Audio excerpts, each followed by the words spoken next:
This is 1010 Wins. Breaking news on WCBS 880. This is WABC, New York. WOR. Breaking news now. Terrorism at the World Trade Center. This is beyond belief. This just into our newsroom. A plane has crashed into the World Trade Center. Oh, my God, Ed, another plane just hit the World Trade Center. Breaking news. Two planes have smashed into the towers minutes apart. Oh, my God. Oh, the next building there's just another blew one. up. Oh, my God. We now have reports of a fire at the Pentagon. Oh, my God, the South Building just crumbled from the top. Yes, that is the second. That is the second tower. That is the second tower. Down, and then the building just disappeared in the smoke. We were stunned. We were shocked. Z100 852. Something weird is going on. Yeah. The World Trade Center is on fire. Oh, my Seriously. It looks like floors are just gone. It looks like how do you turn it? We saw one World Trade Center tower in flames. A plane had crashed into it, although we couldn't see any plane.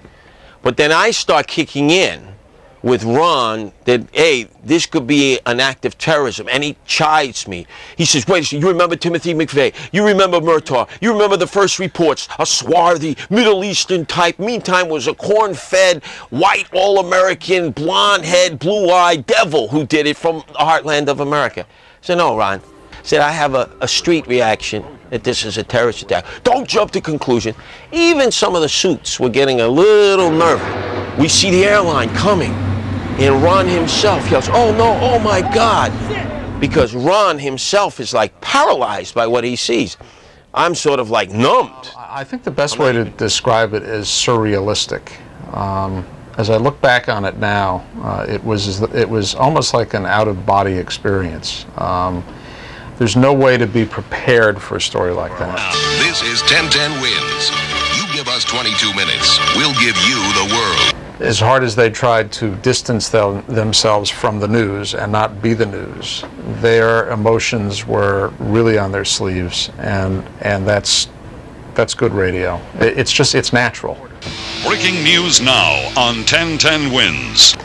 We originally got this story. I was sitting at my desk at 8:48 that morning, and my phone rang, and it was one of our salespeople, our account executives, Joan Fleischer, who is not a reporter. I heard the plane very close to the top of the buildings. I looked outside, and I saw it hit. People expected certain things from WOR in a crisis, and they understood what those things are, and they understood how to deliver them locally. It's 9 o'clock now in WOR New York, along with Joe Bartlett in the WOR News Center. We were stunned. We were shocked.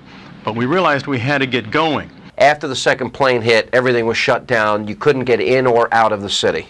I believe I took public transportation. I believe I got on a train the next day because you couldn't drive in because they'd closed off the tunnels at that point. They were sealing the city off. They said it was sealed off at the tunnels and the bridges, but I knew I had to get in. Right here, right now. We're covering more terror at the World Trade Center 8 years later. We were able to stay local. We did not turn to network coverage because we didn't need to. It was our story, and we covered it locally. So it was truly the only voice in the city, in New York City, that was emanating 100% from our studios. This is one of those days that all of us will remember for the rest of our lives. This is 1010 Wins. Let's get this live update from 1010 Wins correspondent Joan Fleischer. Joan, what do you see?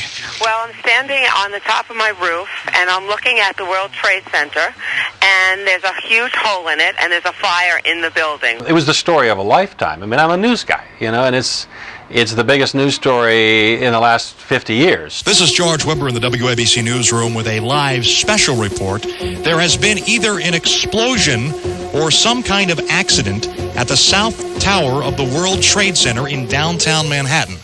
And it was raw emotion. Police vehicles and emergency service vehicles and fire trucks keep speeding past me. I managed to hop into an emergency services vehicle and got across the Brooklyn Bridge. I made it all the way to Warren and West Broadway, where a number of cars are on fire in the middle of the street. Right away I thought terrorism, but I'm a talk show host, I'm cynical. I could not get in to do Fox TV that night. There was no way in. Clearly, we're in the middle of the worst ever act of terrorism directed at the United States on domestic soil, and it may not be over. You're trying to describe the worst terrorist attack in U.S. history, and you're watching it. Something's wrong here. This can't be true. I thought it was.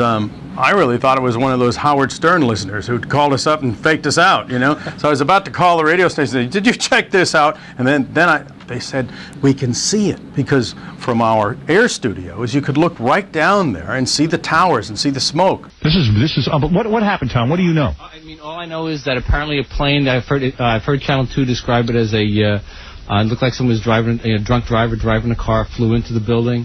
Was it a terrorist attack? Look at that! Unbelievable. It's a huge hole. Well, yeah, this is going to be massive. Yeah. Are there people in the building? There's got to be people in the building. But I mean... Oh, my God. No. Second building's on fire. That's right. The one on the right has a hole in it. The other one's the one that exploded. I think somebody just called and said that on CNN, a second plane just crashed into... Stop it! A second plane? Wait a minute. They are two buildings, and that is lower. So it's a terrorist attack, isn't it? That's what we're saying. It's got to be. Oh, my goodness. A second plane might have crashed, and a second building is on fire. Does it scare you? Yes, it does scare me. We're totally too lax in this country. Trying to tell you. And so I turned on the television set. I'm getting goosebumps as I talk about it, and watched the second plane hit, as most of the country did. Another plane. It was a medium-sized plane. Unbelievable. It looked like, oh my God, this is a deliberate act, Ed. This plane flew directly into the second World Trade Center. I just kept hitting my cell phone to try and get through to anybody, and of course no cell phones were working. You know, the device we all depend on, the cell phone, was gone. You were back to smoke signals, back to dimes in the phone. There were lines at payphones all over this town, 20, 30, 40, 50 deep. This was a pretty big deal. We stayed live, and all of a sudden, we saw some speck coming out, and the first thing that I did in the newsroom is yell out, how could FAA allow a plane to be that close? And all of a sudden, that plane went into the South Tower.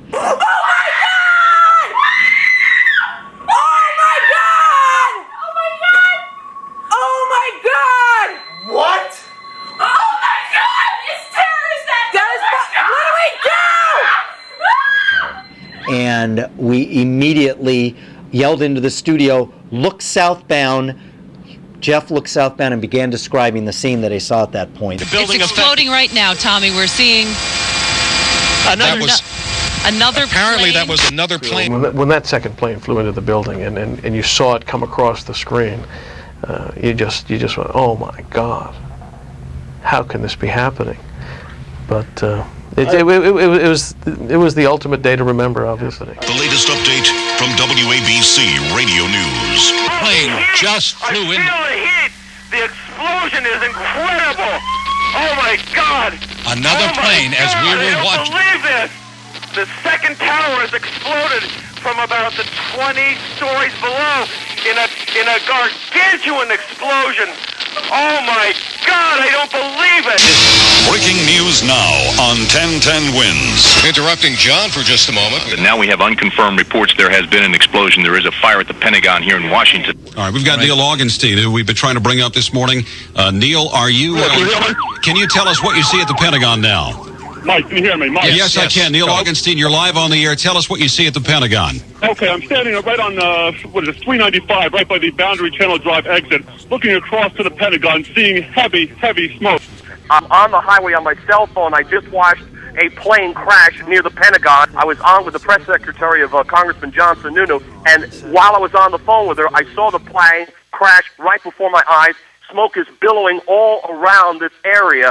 And then the realization that the building was absolutely crumbling into itself. And I just, like the rest of the world, sat there in complete, utter disbelief. I can't even talk about it to this day without welling up. The most horrible sight of my life was watching that first building crumble to the ground. Oh my God, the building fell! Are you there? The building just fell! Which? Oh my God, the building just fell! The entire World Trade Center on the South Building just fell. I just saw the whole thing. Oh my God! Nobody knew whether these buildings were falling like this or falling in on top of themselves, so that the terror was to try to calculate how far does a 110-story building fall and how fast can I run?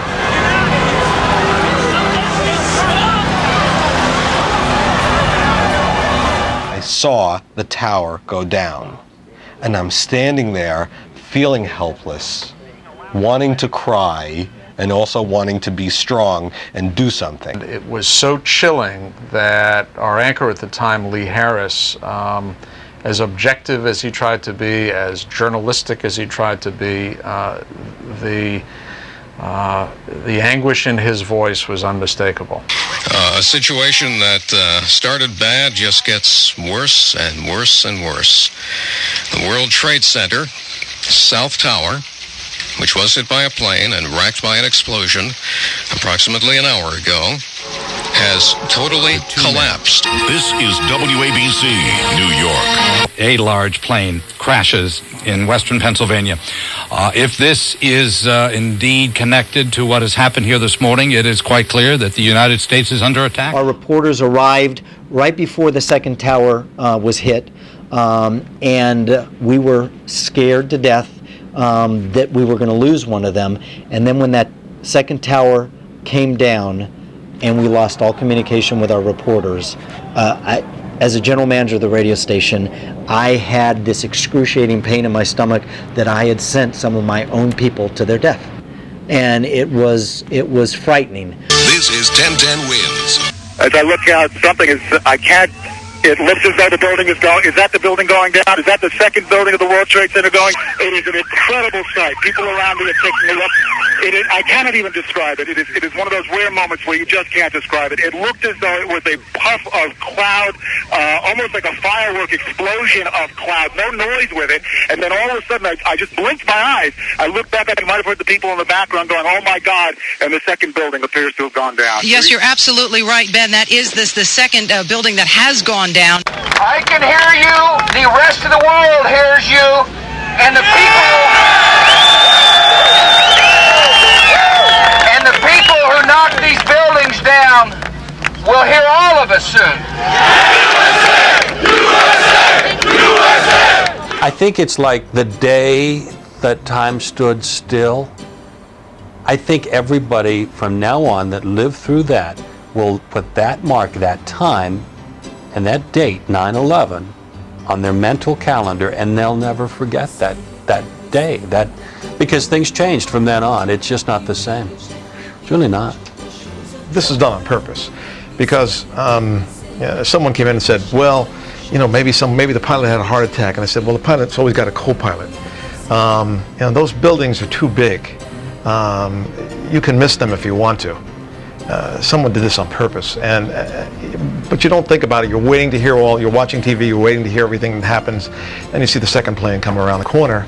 And we had started already, once that first plane hit, we had already started to tone down the music, get anything raucous off the air.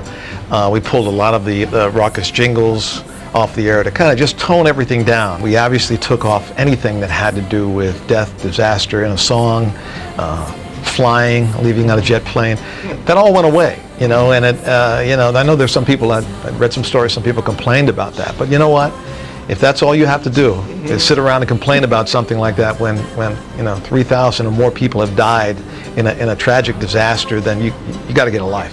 I'm looking over at the 77 AM WABC Talk Radio logo, which has the Twin Towers of Power right there. I mean, that's our stamp, our brand. That's sort of like everyone knows. They see that, oh yeah, that's WABC in New York. That morning was scary, and it was confusing, and it was